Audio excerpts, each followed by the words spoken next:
So the Guilford Run Bioretention is an effort to mitigate the stormwater running off Lot 1.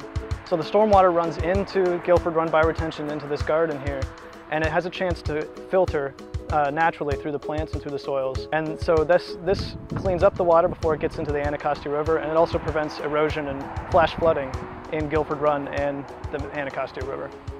Because the moss helps inhibit the growth of bacteria, various microorganisms, algae, different waterborne agents, we don't have to use as much chlorine to treat the pool water. We also have to backwash the filters less because we don't have those bacteria and algae in there, so we use about 75% less water annually. Backwashing is the process of reversing the flow of the water, which washes the filters, and we usually just discard the water because we can't use it. Successful implementation here at the University of Maryland might attract local and national swimming pools to also install this in their facilities, making us a leader in sustainable aquatic practices at the University of Maryland. This is one of the constructed wetlands that the Watershed Project is focusing on with water conservation. This wetland helps to filter any rainwater that falls onto our roof. This water is collected specifically from our solar panel PV roof.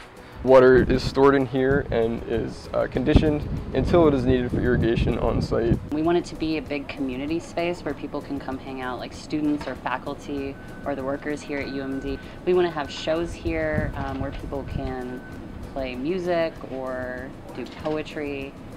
We want it to be a multi-use space, basically, not just a place to grow food. So that is probably one of our main focuses, but it's not just that. We spent a lot of time hauling a ton of dirt up here, and now to see all this food growing, such abundance up here, it feels really amazing. Kind of providing for yourself without taking away from anyone else, and this way we're doing just that. We're getting vegetables and having this experience working in the earth, but at the same time we're giving back, we're composting and showing everyone else what they're capable of doing on campus. The goals for the project are in this order. Teach people about alternative energy generation, mostly students, but we're also developing a curriculum and a mobile unit to take out to local high schools and local grade schools and communities around the area.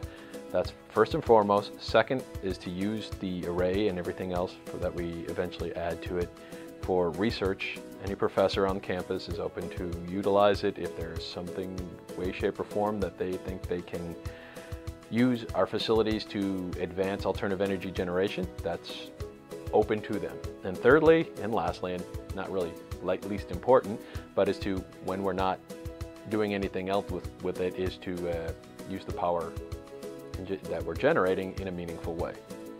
The vision for the garden is going to be a student teaching and community garden. Part of the mission is to raise awareness about sustainable agriculture, educate people in the community about food, how to use food, getting in garden for exercise, promoting good environmental practices and just kind of healthy practices in general. We're all very disconnected from our food, so therefore it has less value, but when you get out there and create it, there's sweat equity, and you also know what's going into it, and you're also eliminating all those miles that it travels to get to you. When it came down to it, everybody has been on board so far, and because they're really excited about using the university as a living classroom.